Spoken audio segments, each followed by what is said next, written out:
It is day number 49 of vlogging for 20 minutes a day for 365 days. No filters, no edits, whatever happens, happens. And it is nighttime, so it is bedtime for Everly. And Alex is in here reading books to her. Let's see what's happening. Recovering her memories of Elsa's magic. Hello. Hello. He explained that she was lucky to have been hit in the head, not the heart. You reading a book? Elsa book. Ooh, let's hang out for a minute and read Elsa books. The troll told the king and queen that Elsa's powers would only grow stronger. Fear will be her enemy, he warned. Yeah. The king and queen knew they had to protect their daughter. To keep her magic a secret, they closed the castle gates. The king gave Elsa gloves to contain her power, but she was still afraid she might hurt someone. She even avoided Anna to keep her safe. Then when Anna and Elsa were teenagers, their parents were lost at sea. The sisters had never felt more alone. I love you guys. Love you too. I just wanted to come in and see you guys in here. Good night. Good night. You want to give Daddy a kiss? Please. I love you. I hope you had a great day. Okay. Did you? Yeah. Okay, good. What was your favorite part about today? People. People. Inside castle. The people inside the castle, yeah. The book that we're currently... That makes sense, yeah. Okay. And we mean Hans. Hans. What a dingbat, huh? Do we like Hans? Yeah? No, we don't. We don't like Hans. Hans is a liar. Yeah, he's a full-on liar. So that's basically his nighttime routine is Everly and Alex read some books. Sometimes I'm involved. It depends on if she asks for Daddy to do it, and I love when I get the opportunity to do that. But Mom is the one who typically gets that opportunity. I am so freaking tired from today, or maybe it was from yesterday. I don't know, but for whatever reason, I'm just like exhausted. I sat down in the bed after getting done with all the work that I did today at the hideout. It is basically done. I made the boxes for the sliders and set that all up after bringing Everly to daycare. And so all I got to do is put one more in, just test it all, and then I'm going to pull them back out and I'm going to stain them tomorrow. And that's going to make it to where the kitchen is fully complete, at least until we put the trim. We haven't decided what we want to do for the trim around the outer part. But once we do that, then it is fully done and we can move back into the hideout. So what is going to happen is I'm actually going to do my surgery here.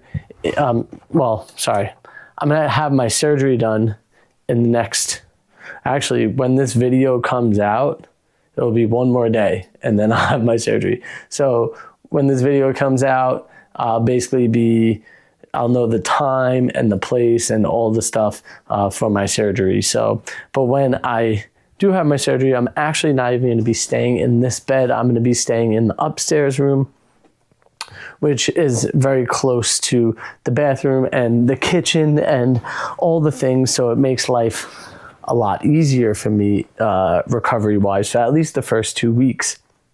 After that first 2 weeks, then I will be able to kind of walk a little bit more. But like the first week, you're not supposed to walk at all. And then I think it's at 2 weeks, I should be walking a little bit. And then by the third week, I should be, pretty much walking, hopefully unsupported. That's my hope. I don't know if that's true. But definitely by the first month, I think I'll be able to walk unsupported with a straight leg cast on throughout that whole time. So I'll have a straight leg cast on for at least a month. And then I don't know from there. Then I'll be wearing my brace most likely after that point. So the last day or so, I've been kind of nervous about that. I've been feeling a little bit, I'm not scared, but like it is a major surgery. Granted, a lot of people have it done. I know there's nothing to be worried about. I know I'll be fine because I'm young, but I've never had to have surgery. And so going into the first time for surgery, I'm just a little bit nervous. And I think that's fair to be a little nervous because I know some comments will probably say like, get over it. Like people have it all the time. Yeah, but when you're the one that's about to go through it in that moment before, you're typically nervous. So that's where I'm at. I'm just being honest with you guys. If you don't know who we are, if you're brand new to this, I'm Frankie. My wife in there is Alex. That's our daughter Everly. She's 2. And we have a puppy dog, Paco. Right now he's upstairs with his grandmother. When grandma's around, Paco's normally not around with us because he's chilling with her. He just loves hanging out with her. He loves her energy. She's amazing anyway. So I understand why he likes to hang out with her. But yeah, I've been... Today, I read a comment earlier today, and it was from my aunt. My aunt Denise has a sister, Dorothy. I don't know Dorothy. It's her other sister. And supposedly, because yesterday I was talking about how I really like the Yankees, they just went on a 4-game win streak, sweeping the Orioles. They're number 1 in the AL, killing it right now. Doing such a great job. They look good. They look like a team that's fit for the long haul. So I'm hoping that they could sustain that. And maybe it will be the first time they could win a World Series in a fair amount of time. Not compared to some other teams, but a long time for the Yankees. Now, what I found out is that my aunt's sister used to date Joe Torre. And they're supposedly... he asked her to marry him, and I guess she said no. Turns out they wound up becoming good friends even after she was married with kids. They still continued to be friends, which is really cool. But yeah, just the thought and idea that a family member of mine used to date Joe Torre is really interesting. Just knowing that, like, how close you are to potentially, like, a historical figure in, a sport or whatever it might be. But yeah, Joe Torre is a legend when it comes to baseball, especially with the Yankees. Just really cool to know that somebody was that close to him in the proximity of my family. So thank you for telling me that story in the comments, Anthony. I appreciate that. It was really cool to read and hear about that. There was a few other thoughts I had earlier today, which at the moment, they're not fresh on my mind, so I can't activate them right now. But I'm sure they'll come back. Now, with all that being said, the thought I'm having right now is about where we're potentially going to go with the channel, right? Not this channel, but with the main channel, FNA Life. So FNA Life is definitely more of a family channel now. And what we're realizing is that we're probably confusing the algorithm a little bit by, maybe the thumbnails and titles not being based on the family aspect of life. And we got off a call with some friends today that really made me, actually, you met Brian and Maria. We went and seen them in Seville. So if you watch that video, Brian gave us some advice to watch this anime that has to do with the family. And so we're going to go and watch that tonight, and we're going to see like what type of storytelling we could get out of that, or the way they create a story. And maybe we'll utilize what we learned from that in the videos. Like even when we were looking back at some of the content, we realized, there's just like a lot of B-roll and not a lot of like us. And so there would have been like a lot of voiceovers in that video. And so it just didn't feel like so fun for Alex to edit that one. So even though I did like the rough cut and stuff, there was like a lot of mental thought process that had to go into that video. So we'll probably go back to that video eventually. But I think we're going to wind up getting into the content where we were in a van traveling around Portugal. So I wonder what you guys will think about that, if you'll be interested in that. And because that is the content that I think we're always having fun during. Oh, hey, Everly, what do you got there? Are you supposed to be in bed right now? No. What do you mean, no? Come here. Do you want to come and say hi? Okay, come on over. Hi. I got my daddy. You got it. Quack, quack.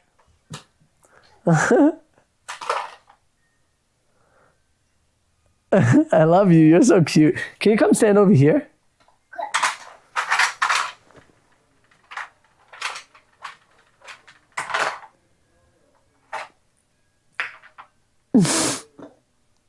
Can you show me your dance moves?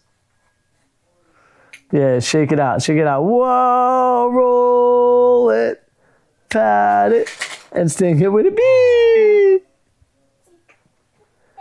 Can you show me how you do a spin? Whoa, that's really good. Whoa. How about fast feet? Let me see your fast feet. Fast feet, fast feet. Fast feet, yeah. How about jump around, jump around, jump up and get down. Jump, jump, jump, jump.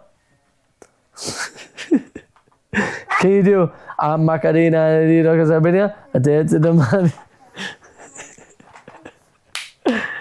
Oh, I love having a kid. It's so fun. Hey, Everly.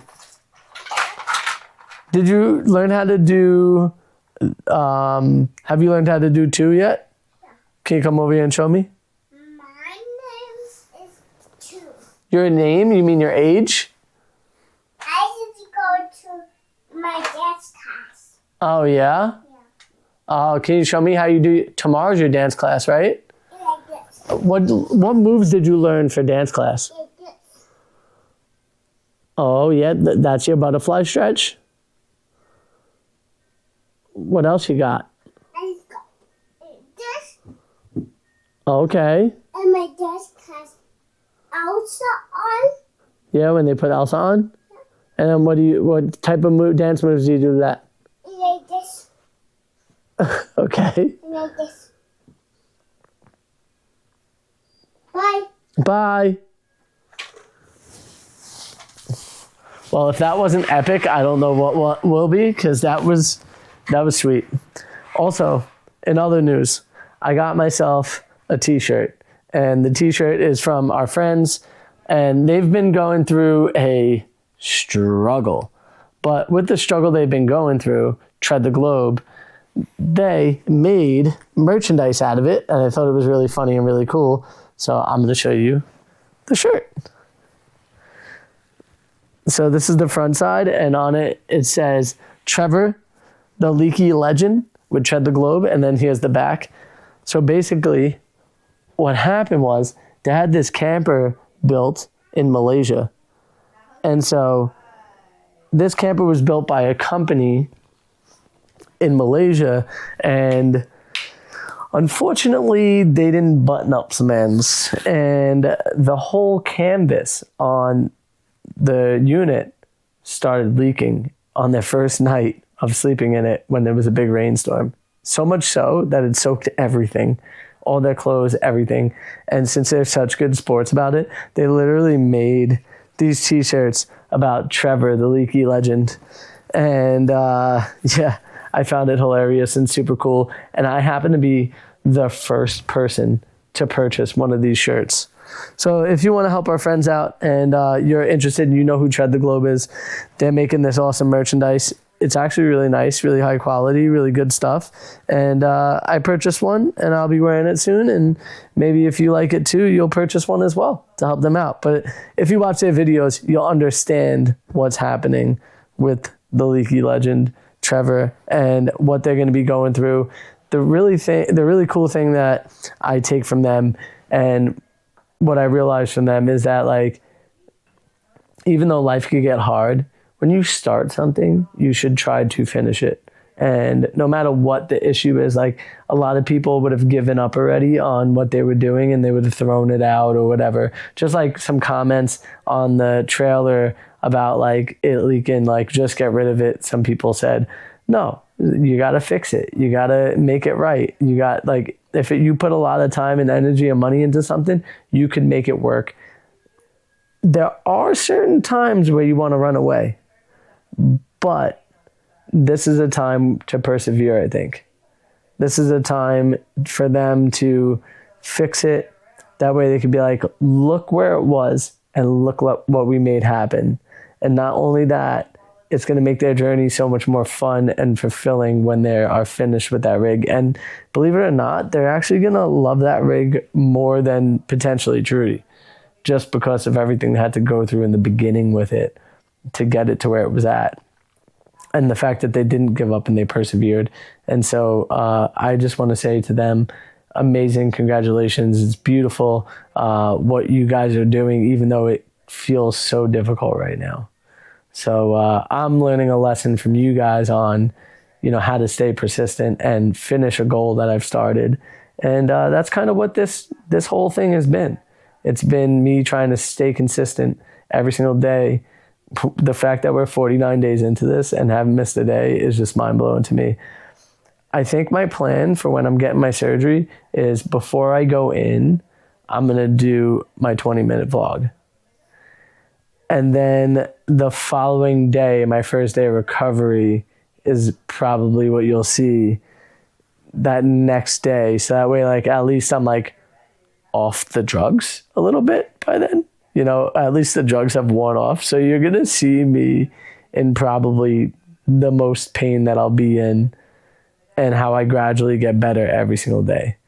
And like I was saying, it's kind of difficult knowing that I'm going to be going into this because I have the ability to do basically everything right now, except for play sports at the moment. So from going from this person who's able to this person who's not going to be able for a month, 2 months, whatever amount of time that it takes for my recovery to get me back to just normal is going to be a fair amount of time. I remember when I had the injury originally, it took at least 4 months before my knee just didn't hurt. Or maybe 3.5 months where if I would get my knee into a certain position, I'd be like, ah. So that's what I'm about to go through again, where I'm going to be using this pillow here. Let me show you guys. So I have this big pillow right here. That's going to be my leg pillow for overnight. So kind of the way it works, or the way that I'm going to do it, is I'm going to have the pillow like so on the other bed. I'm going to probably have a blanket that goes over me, and I'll probably just use a little blanket to go over that leg. And so basically, I'll be in a straight leg cast. So my knee's not going to bend. So I'll be pretty much like that right there. So this is kind of how it's going to look. But right now, this part of my leg is bending. With the straight leg, it's kind of like that. So I don't know how. I think I have to have it under my butt a little. There you go. So this little bit right here has to be kind of just tucked under the tush there a little bit for that to be pretty straight. But this is going to be basically my position for the next quite a few vlogs after this point. It's kind of weird to be in this position and have to be stuck in it for a lot of the day. I think I'll crutch around as much as I can just to get out of bed and move around a bit. But I think I'm going to wind up spending most of my day like this. I'm going to probably be icing every hour or so or more. I have these sleeves that I'm going to slide over my leg that are these ice pads. I have 2 of them. Well, I have one and Shirley bought one because when she broke her kneecap, I had one and let her use it. And so she was sliding that over her knee. And so she was able to kind of swap them out. And then I re-injured the leg a second time and started using mine again. But by that time, she only needed one. But in the very beginning, when I injured my leg, I was icing very often to try to get that inflammation down and to help promote. I would put heat on it too as well to help promote blood flow, and then ice it again. And so I was doing the rice, type of deal, and trying to just get it into a place where I could feel comfortable with it again. And so, yeah, I'm just gearing myself up mentally as much as I can to get myself ready for that.